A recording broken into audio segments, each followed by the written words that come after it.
नमस्कार, प्रणाम, जोहार। मैं द्विवेदी भुजंग भूषण।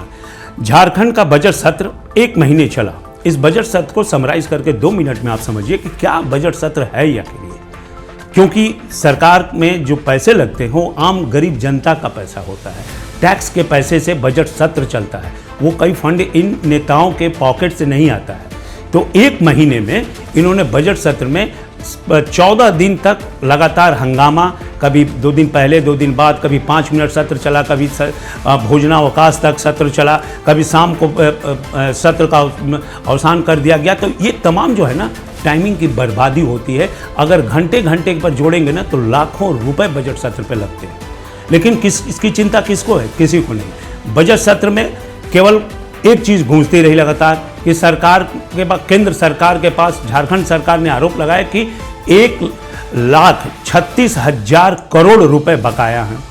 अगर अर्थशास्त्रियों की माने, नेता प्रतिपक्ष का माने, अर्थशास्त्रियों की माने, जेकेएलएम के जो नेता है जयराम महतो की माने, तो इन लोगों का कहना है कि सरकार का 1,36,000 करोड़ केंद्र के पास बाकी ही नहीं है। ये विभिन्न मदों का पैसा है जो सरकार को, राज्य सरकार को दे करना था, और केंद्र के ऊपर ये ठिकरा फोड़ रहे हैं।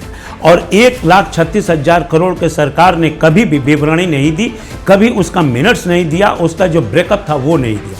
तो ये मुद्दा करके सरकार अपने आप को सेफ करती रही पूरे महीने तक। विपक्ष हमलावर रहा, इसमें कहीं दो राय नहीं, क्योंकि पिछली बार विपक्ष का कोई नेता नहीं था। इस बार सदन में बाबूलाल मरांडी आए। भले बाबूलाल मरांडी थोड़ा कम बोलते हैं, बातें कम करते हैं, लेकिन उन्होंने मुद्दे उठाए। और उसमें दूसरा मुद्दा उठा कि विपक्ष ने कहा कि डीजीपी की जो बहाली हुई है वो पूरी तरह से असंवैधानिक है, गैर कानूनी है। उसके लिए ना हाई कोर्ट, सुप्रीम कोर्ट तक लोग गए, लेकिन अभी तक कोई निर्णय नहीं आया। सुप्रीम कोर्ट ने उसके लिए तिथि निर्धारित कर दी है सुनवाई के लिए आगे। इसकी वजह समझिए, ये डीजीपी जब रघुवर जी के काल में एडीजी हुआ करते थे तो इनको आरोप लगा करके यही हेमंत सरकार आने के बाद सस्पेंड कर दी थी। और फिर इसी सरकार में जब वो वापस आए, सस्पेंशन खत्म हुआ, तो वो राज्य सरकार ने उन्हें डीजीपी के पद से नवाजा और एक्सटेंशन भी दे दिया। तो ये आप लोगों के समझ में बातें आ रही होंगी मेरी समझ से, कि ये जो समीकरण बनता है सरकार और पदाधिकारियों के बीच, इसके पीछे होता क्या है। ये खेल बहुत दिलचस्प है और ये पूरी बहुत पहले से आ रहा है और आगे भी चलता ही रहेगा। और दूसरी तरफ सत्ता पक्ष और विपक्ष की बकझक तो होती है सदन में, लेकिन सत्ता पक्ष के अंदर ही 2 विधायक और मंत्रियों के बीच बकझक हो, ये भी बड़ा दिलचस्प रहा इस बार के बजट सत्र में।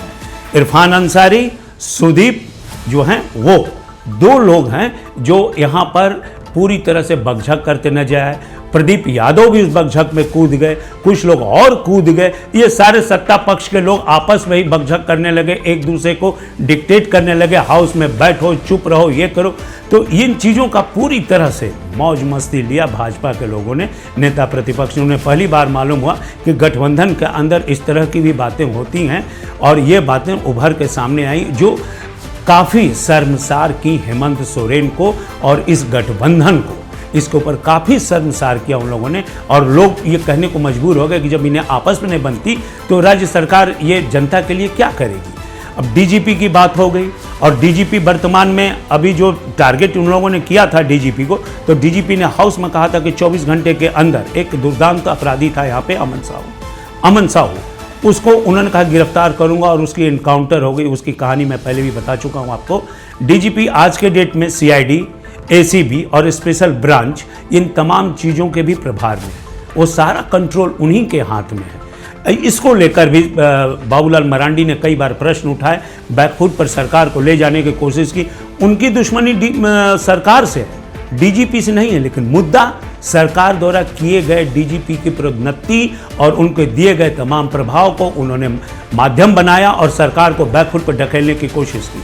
और इन तमाम चीज़ों में जो बीच में लगातार हत्याएं होती रहीं, कल भी एक हत्या हुई, उसके पहले भी हत्या हुई आजसू के नेता को, फिर उसके बाद भारतीय जनता पार्टी के नेता को लेकर रांची बंद रही 2-2, 3-3 दिन।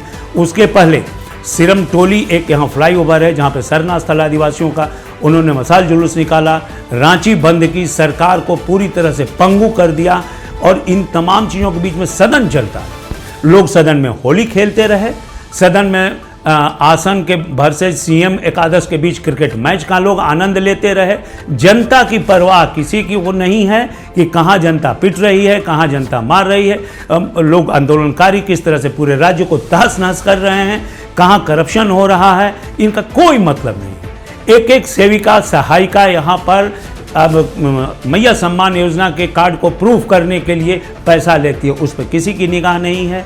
बड़े बड़े लोग इसके अंदर इन्वॉल्व हैं, सरकार की कोई निगाह नहीं है। और 2-2, 3-3 महीने से पैसे बचे हुए हैं देने के लिए, उस पर सरकार को निगाह नहीं है। सरकार प्रयास करती है, बयान देती है, वित्त मंत्री कई बार दावे करते हैं कि इस सारी समस्याओं का हल निकाल लिया जाएगा, कानून व्यवस्था को नियंत्रण कर लिया जाएगा।